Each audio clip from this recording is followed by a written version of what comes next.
سلام به هفتمین جلسه از آموزش میکاپ از 000 خوش اومدین.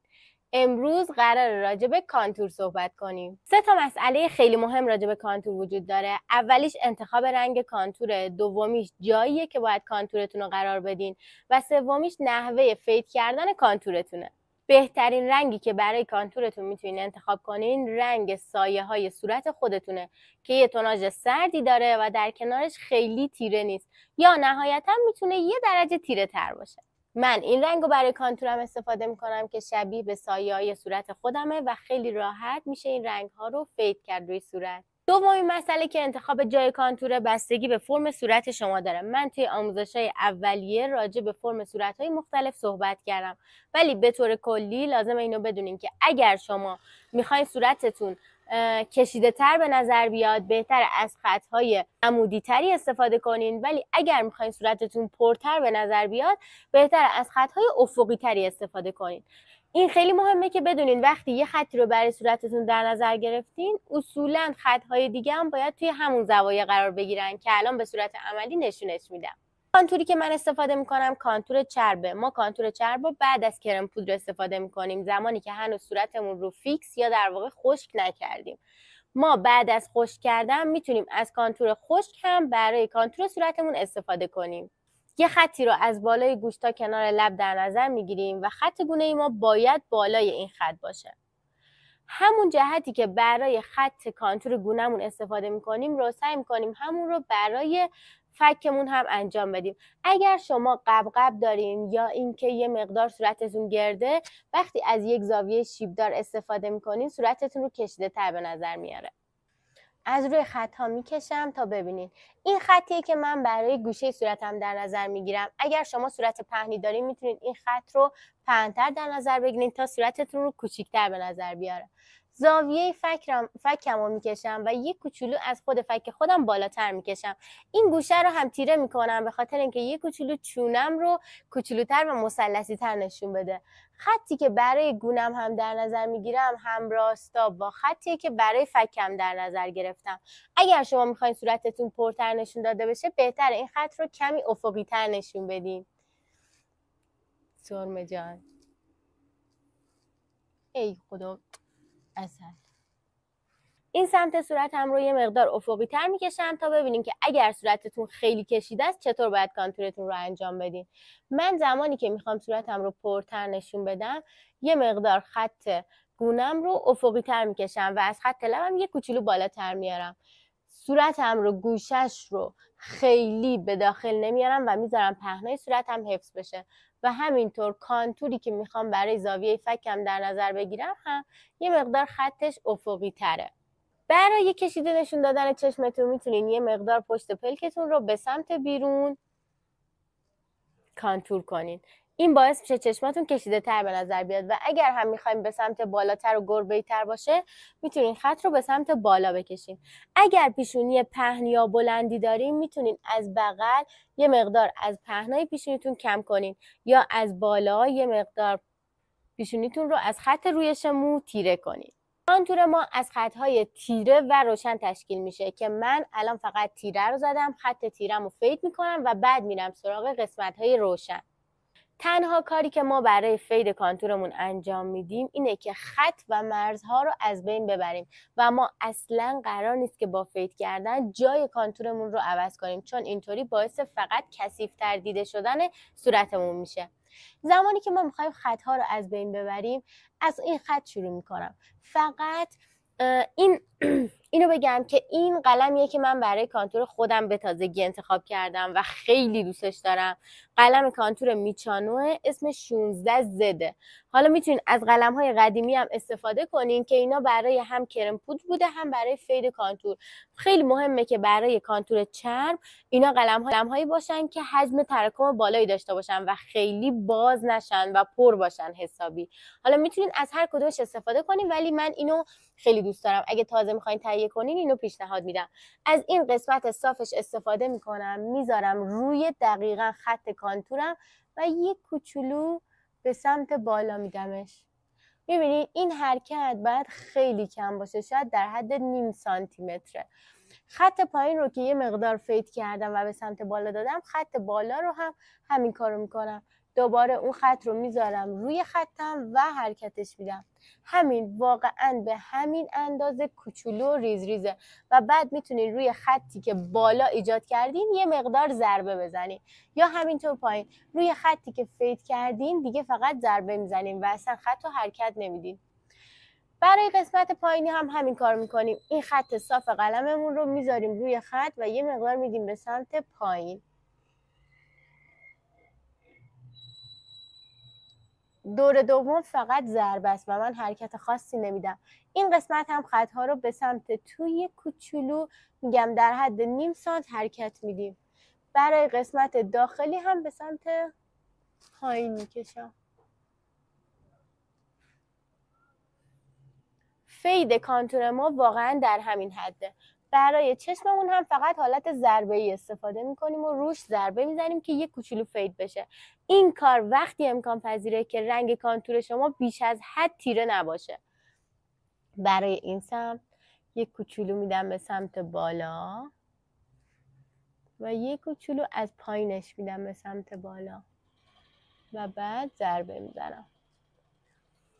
برای چشمام هم حالت ضربه‌ای، برای این قسمت به سمت بیرون و برای پایین هم به سمت بیرون. این کار باعث میشه که زاویه فکتون اینجا خیلی فیدش کثیف نشه. اگر قبقب داریم برای اینجا هم یک تیرگی رو در نظر بگیریم، ولی اگر چونتون کوچیکه اینجا رو تیره نکنین و فقط اینجاها رو تیره کنین و اینو به سمت پایین فیدش کنین. شما اول یک کوچولو فید میکنین، بعد فیدها رو به سمت پایین میکشین، نه خط اصلی رو. همونطور که میتونین حدس بزنین الان کانتور ما نیاز به یه مقدار تمیزکاری داره. ما برای تمیزکاری و بهتر دیده شدن خطهای تیرمون میایم یه سری خط روشن ایجاد میکنیم. بهتره که من حالا یه مقدار کانسیلر زدم، ولی خب دوباره میزنم چون خشکش نکردم. برای کانسیلر زدن بهتره این قسمت ها رو به این حالتی که من دارم میزنم بزنید. این باعث میشه هم چشماتون لیفت تر دیده میشه، یعنی به سمت بالا دیده میشه، هم کلا کانسیلر بهتر میخوابه. این قسمت ها رو روشن میکنیم. زیر خط گونمون یه مقدار پایین ترش رو میایم یه خط کوچولوی روشن ایجاد میکنیم. خیلی به خط کانتورتون نچسبونین چون باعث میشه که خط کانتورتون خراب بشه. باید یه فضایی برای قدرت مانور خودتون داشته باشین. میتونین اگر چونه کوچیکی دارین یه مقدار چونتون رو هم روشن کنین و همینطور اگر پیشونی کوتاهی دارین پیشونیتون رو هم یه مقدار روشن کنین. یا اگر حتی پیشونی بلندی دارین میتونین فقط این قسمت پایین ترش رو روشن کنین و بالا تیرگی رو حفظ کنین.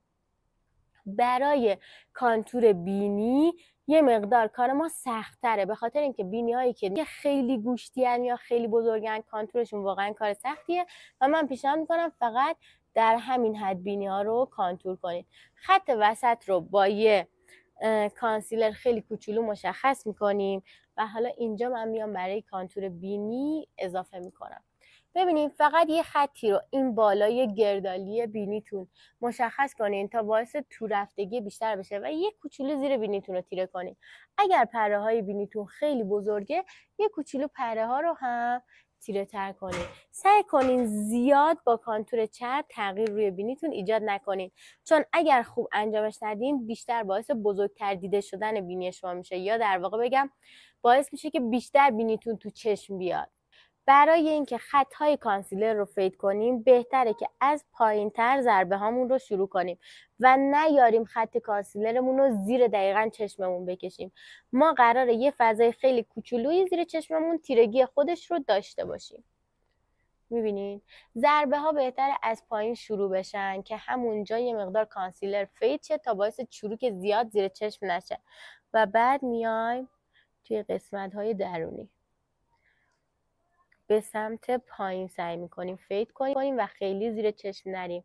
بغل های بینی با این کار اگر درست انجامش بدین خودش یه کوچولو کانتور میشه. سعی کنین خیلی این روشنی رو داخل بینی نبریم و یه خط متعادلی رو حفظ کنیم. برای این قسمت پایین کانتورمون هم میایم اول سر جای خودش و به سمت پایین. ببینین من با این خط هم این خط رو مشخص میکنم هم این خط رو، یعنی باعث میشم این دوتا به چشم بیان. بعد از اینکه یه مقدار فیدش کردیم، حالا زیر خط گونه‌مون رو باهاش تمیز میکنیم. اینجاها که یه مقدار پایین تره رو میتونین روش کانسیلر رو روشن بزنین و به سمت بالاتر بیارینش. این خط اگر خیلی پایین باشه باعث افتادگی صورتتون میشه. کانسیلر رو باید کاملا ضربه‌ای فید کنیم. بیوتی بلندرتون رو هم میتونین به حالت نمدار ازش استفاده کنین، هم حالت خشک. حالت نمدار یه مقدار طبیعی‌تر و نچرال‌تر میکنه و کاور رو در واقع پایین میاره. خط بینی رو فقط روش ضربه میزنیم. میتونین یک کوچولو این قسمت رو هم روشن کنیم. خط های کنار بینی و پره ها رو ضربه‌ای فید میکنم. همین، واقعا همین. اینم از این. حالا تفاوت ایجاد رنگ روشن و تیره رو میتونیم ببینیم.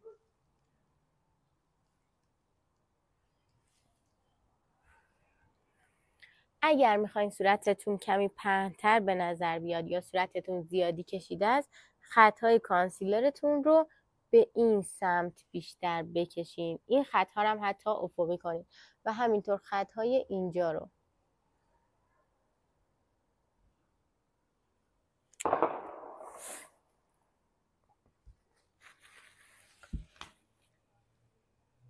فیدشون میکنم.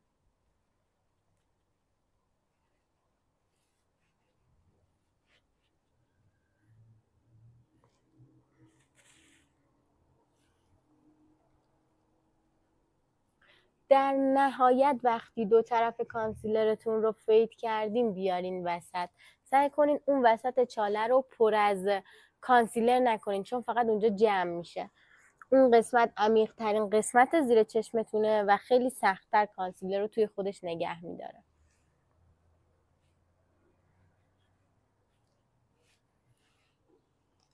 فکر میکنم کاملا مشخص باشه که این قسمت صورتم چقدر پهن‌تر و گردتر به نظر میاد، ولی این قسمت کشیده تر به نظر میاد.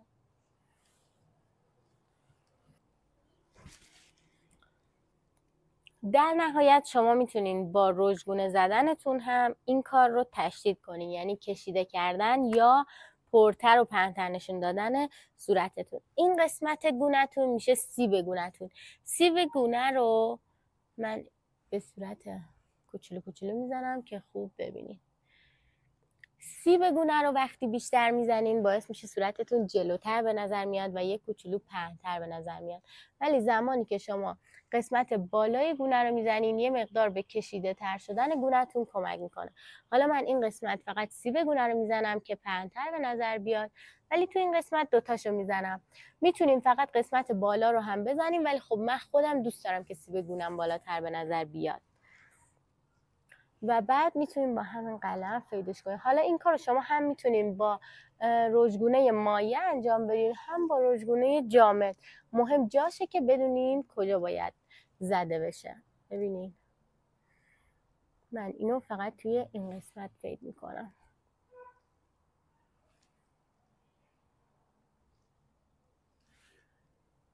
خیلی مهمه که شما رژگونه‌تون رو خیلی به زیر داخل چشمتون نیارین. وقتی هم اگر رژگونه مایعتون رو خیلی بالا زدین میتونین دوباره کانسیلرتون رو یه مقدار فید کنین تا اون فاصله به وجود بیاد. اگر هم دوست دارین یه مقدار بینیتون کیوت‌تر و بامزه‌تر به نظر بیاد میتونین رژ گونه‌تون رو روی بینیتون هم بزنین.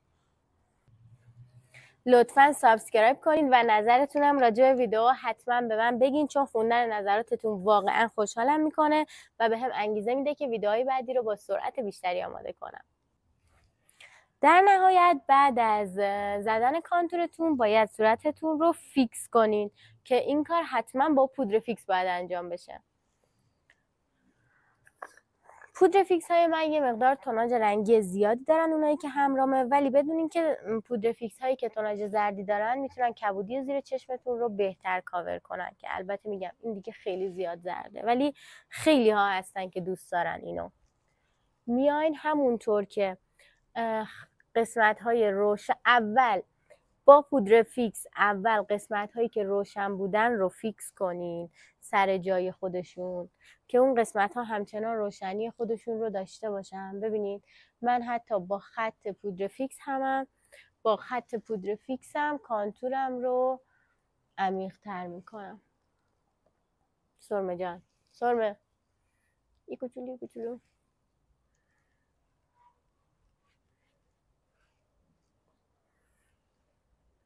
اگر صورت شما خیلی چربه، بعدش میتونین کل صورتتون رو دوباره پودر فیکس بزنین، ولی اول جاهای روشن رو بزنین. ای بابا. اگر صورت شما خیلی چربه میتونین بعدش کل صورتتون رو کامل پودر فیکس بزنین، ولی اول قسمت هایی که میخوای روشن باشه رو پودر فیکس بزنین تا اون روشنی حفظ بشه. من که صورتم در واقع صورت خشکیه، بعدش فقط میام پودرامو حرکت میدم و با این حرکت بقیه قسمت های صورتم هم خشک میکنم. یا حتی میتونم بعدش با قلم یه کوچولو داخل پودر فیکسم بزنم و بعد بیام دوباره فیکسش کنم. من الان رنگ پودر فیکسم رو یه مقدار تیره تر انتخاب کردم و زدم روی پوستم، ولی شما میتونین از همون رنگی که دارین هم استفاده کنین. میبینین که چقدر کانتور میتونه روی صورت شما تاثیر بذاره. امیدوارم موقع تست کردن اینو بدونین که قرار نیست شما بتونین با یک بار امتحان کردن مثل من صورتتون رو کانتور کنین یا کارهایی که من انجام میدم و انجام بدین، ولی با تکرار و تمرین میتونین خیلی پیشرفت داشته باشین. و اینکه توی کلاس‌های حضوری من میتونین شرکت کنین که توی تهران برگزار میشه و از طریق پیج اینستاگرامم که توی کپشن مینویسم میتونین کلاس‌ها رو دنبال کنین. امیدوارم براتون مفید بوده باشه. جلسه بعد میبینمتون.